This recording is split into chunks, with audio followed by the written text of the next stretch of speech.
하나님의 말씀을 함께 읽겠습니다. 에베소서 5장 31절에서 33절의 말씀입니다. 그러므로 사람이 부모를 떠나 그의 아내와 합하여 그 둘이 한 육체가 될지니 이 비밀이 크도다. 나는 그리스도와 교회에 대하여 말하노라. 그러나 너희도 각각 자기의 아내 사랑하기를 자신같이 하고 아내도 자기 남편을 존경하라. 아멘.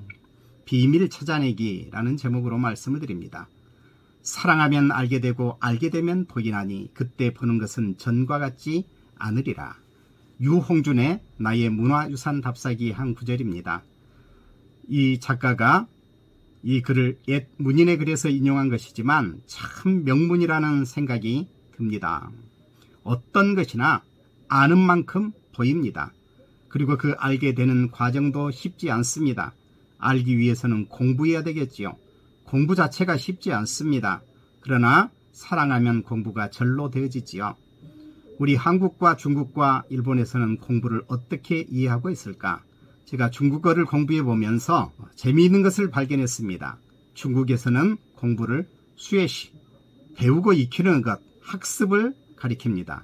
우리나라에서의 공부는 그대로 쓰자면 중국에서는 투자한 시간으로 이해를 합니다. 일본에서는 공부를 뱅교라고 합니다. 중국 사람들이 만약 이 한자어를 그대로 읽는다면 마지못해 하다, 억지로 하다 라고 하는 뜻입니다. 아무튼 공부라고 하는 것은 쉽지 않습니다. 그 알아가는 과정이 쉽지 않습니다. 그런데 그 많은 공부 가운데 정말 쉽지 않은 공부가 있습니다. 그것은 사람을 알아가는 공부입니다. 사람을 알고자 하는 학문도 많이 세분화되어 있습니다. 문화, 인류학, 인문학, 심리학 등등 수많은 학문이 있습니다. 우리 기독교에서는 사람에 대한 학문을 인간론이라고 하는데 이를 죄와 관련하여 인죄론이라고 부릅니다. 공부하는 것이 골치 아픈데 그냥 공부 안 하면 되지 않을까? 아닙니다. 사람이 서로 몸을 부대끼며 살아가는데 이에 대해서 공부하지 않을 수 없습니다. 우리는 바로 옆에 있는 남편, 바로 옆에 있는 아내도 그 속을 잘 알지 못하고 이 세상을 살아가고 있습니다. 일반적으로 무엇을 위해 공부하느냐고 물으면 그 답은 수없이 많을 것입니다. 좋은 대학을 가기 위해, 좋은 데 취직하기 위해, 또는 돈을 많이 벌기 위해, 평안히 살기 위해 공부한다고 합니다. 그러나 원래 사람은 공부하는 존재입니다. 사람의 삶은 항상 뭔가 알아가는 과정입니다. 늘 공부하지 않으려고 해도 공부할 수밖에 없습니다. 공부하지 않고 사는 사람은 없습니다. 그리하여 모르던 것을 알게 되었을 때에 느끼는 그 경이, 놀라움이지요. 그 놀라움만으로도 공부하는 것은 참 가치가 있습니다. 특히 사람을 알아가는 것이야말로 우리가 해야 될 일이요, 정말 가치 있는 일입니다. 사람을 공부해야 됩니다. 그것도 가장 가까이에 있는 사람을 공부해야만 합니다. 젊은이들이 결혼할 때가 되면 결혼 준비를 하지요. 그런데 결혼 준비라고 하면 결혼식을 준비하는 것으로 생각합니다. 좀 더 나은 사람은 살 집을 장만한다든지 생활비를 또는 자녀 계획을 세운다든지 하는 것을 결혼 준비라고 생각합니다. 그러나 그보다 더 중요한 것이 있으니 그것은 결혼하는 대상에 대한 공부인 것입니다. 결혼식보다 결혼을 준비해야만 합니다. 평생 같이 살아갈 사람인데 공부하지 않고서는 안 되는 것이죠. 사람은 눈에 보이는 것보다 보이지 않는 부분이 더 많습니다. 남녀가 결혼하여 그 둘 사이에 감춰진 것들, 그 비밀을 평생의 삶을 통해서 찾아 나가는 것입니다. 일반적으로 남녀가 자라면 당연히 결혼하여 가정을 꾸려야 한다고 생각합니다. 그런데 이에 대해 배운 바가 없고 또 아는 바가 없으니 결혼하여 많은 문제가 생깁니다. 결혼해 가정을 이루고도 남편이 무엇인지, 아내가 무엇인지, 또 부모가 되면 부모가 무엇인지, 또 어떻게 그 역할을 감당해야 되는지, 어떻게 살아야 하는지 이것을 잘 모릅니다. 창세기 2장 24절에 보면 하나님께서는 사람이 부모를 떠나 그의 아내와 합하여 둘이 한 몸을 이루라고 하셨습니다. 예수님은 하나님께서 사람을 남녀로 지으셨고 남자와 여자는 그 부모를 떠나 한 몸을 이루어야 한다고 말씀했습니다. 그리고 그 둘은 한 몸이니 하나님이 짝지어 주신 것을 사람이 나누지 못한다고 말씀하셨습니다. 이 말씀을 근거로 바울이 이야기했습니다. 오늘 말씀은 바울의 기록입니다. 바울은 에베소서에서 하나님의 은혜로 사람이 구원을 받는 이치와 그 구원받은 사람이 이루는 교회 공동체에 대해서 말씀합니다. 그리고 이 교회의 가장 작은 단위인 가정에서 아내는 남편을 어떻게 대해야 하는가, 남편은 아내를 어떻게 대해야 하는가 가르치고 있습니다. 이것은 창조 원리를 넘어서 영적 의미로서의 부부 관계를 말하는 것입니다. 남녀는 본능적으로 이성을 좋아하고 사랑에 빠지고 결혼에까지 이릅니다. 그러나 사람은 상대를 잘 이해하지 못합니다. 자기 자신도 잘 모르는데 상대를 잘 알지 못하는 것은 당연한 일입니다. 남자와 여자는 그 생각하는 것이 참 다릅니다. 그런데 결혼하여 살다 보면 이 다른 것을 틀린 것으로 알아서 문제가 생깁니다. 그렇게 사랑하던 사이였는데 결혼하여 살다 보니 원수가 따로 없습니다. 그래서 이혼하는 일도 종종 생겨납니다. 오죽하면 화성에서 온 남자, 금성에서 온 여자라고 말하겠습니까? 부부는 서로 모르는 것을 전제해야만 합니다. 바울은 에베소서에서 사람이 남편으로서 무엇을 해야 하고 아내로서 무엇을 해야 하는지를 일일이 다 가르치고 있지는 않습니다. 이것은 두 사람이 알아가야 하는 것입니다. 그래서 비밀입니다. 남편 또는 아내로서 어떻게 살아왔는지, 무엇을 좋아하는지, 무엇을 싫어하는지, 어떤 성격인지 서로 모르는 비밀을 찾아 나가야만 하는 것입니다.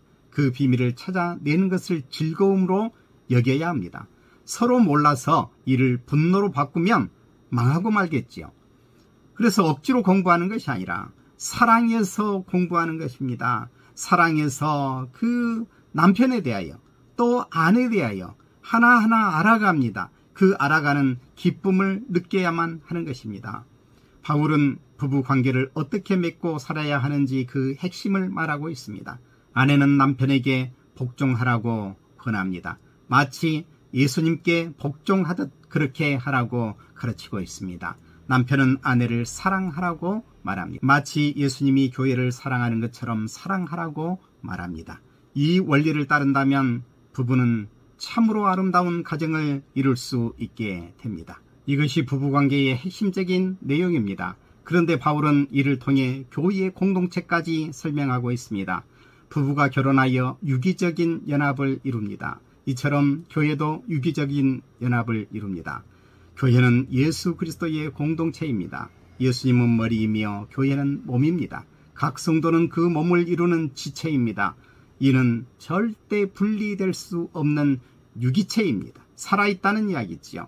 바울은 부부의 도에 대하여 말하다가 이 비밀이 크도다 나는 그리스도와 교회에 대하여 말하노라 라고 했습니다. 남편과 아내의 도리에 대하여 말하는 줄 알았더니 이것이 그리스도와 교회에 대한 말씀이라고 합니다. 그리스도와 교회가 분리될 수 없듯이 부부가 이룬 남편과 또 아내는 분리되어질 수 없습니다. 그리고 부부가 이룬 이 가정은 교회와도 분리되어질 수 없습니다. 교회의 가장 작은 단위가 바로 부부가 이루는 가정입니다. 남편과 아내가 이루는 가정입니다. 남편은 자기 아내를 자신같이 사랑하고 아내는 자기 남편을 주님처럼 존경해야만 합니다. 이것이 주님을 섬기고 교회를 세우는 일이 됩니다. 오늘은 부부의 주일입니다. 오직 우리나라에서만 부부의 날이 있습니다. 부부의 날은 5월 가정의 달의 21일입니다. 21일로 한 것은 둘이 한 몸을 이룬다는 의미입니다. 사람이 장성하면 결혼하여 가정을 이룹니다. 남녀가 결혼해 한 몸을 이루고 부모를 떠납니다. 부모에게 예속되어 있어서는 안 된다는 이야기입니다. 결혼 후에도 부모에게 의탁해 살아가는 자녀들이 덜어 있습니다. 그러나 이것은 참 어리석은 일입니다. 부부는 자기들이 이룬 가정을 책임져야만 합니다. 그리고 또 자녀를 생산하여 이 생명의 역사를 계속 이루어 나가야만 합니다. 실제로 자녀를 낳아 기를 때에 생명의 원리와 그 가치를 알게 됩니다. 가정을 이루기 위해서 희생을 치르는 그 의미를 알게 됩니다. 이를 통해서 주님이 얼마나 우리를 사랑하는지 또한 알게 됩니다. 주님의 십자가로 우리가 생명을 얻었다는 것을 알게 됩니다. 이로 주님의 은혜를 깊이 깨닫게 되고 주님을 섬기는 마음을 갖게 되는 것입니다. 가정을 위해 신앙을 저버리는 일은 절대 일어날 수 없습니다. 교회를 섬기기 위해 가정을 저버리는 일도 절대 일어날 수 없습니다. 좋은 가정을 이루는 것이 하나님을 섬기며 교회를 세우는 일입니다. 또 하나님을 섬기며 교회를 세우는 사람이 좋은 가정을 이루는 것은 당연합니다. 최초의 가정은 아담과 하와 일남 일녀로 이루어졌습니다. 이것이 곧 교회입니다. 이는 곧 그리스도와 교회의 그림자인 것입니다.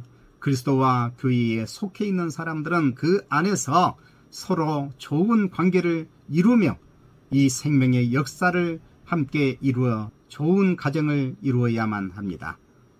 서로 사랑하고 자녀를 생산하여 그 생명의 역사를 깨닫고 또한 하나님을 잘 섬기며 좋은 교회 공동체를 잘 이루어 나가야만 합니다. 이런 은혜가 모든 성도들에게 있기를 바랍니다. 기도하겠습니다. 거룩하신 우리 하나님 아버지 감사합니다. 우리에게 좋은 가정을 허락하여 주심에 감사합니다. 아내는 남편에게 순종하고 남편은 아내를 사랑할 줄 알게 하여 주시옵기를 바라옵고 원합니다. 이 가르침을 잊지 않고 실천하게 하여 주옵소서. 우리를 향한 그 주님의 십자가의 사랑과 우리의 가정에 계시하신 주님의 뜻을 깊이 깨달아서 주님께 늘 영광을 돌리며 사랑하는 복된 가정, 좋은 가정을 이루며 살게 하여 주옵소서. 예수님의 이름으로 기도드리옵나이다. 아멘.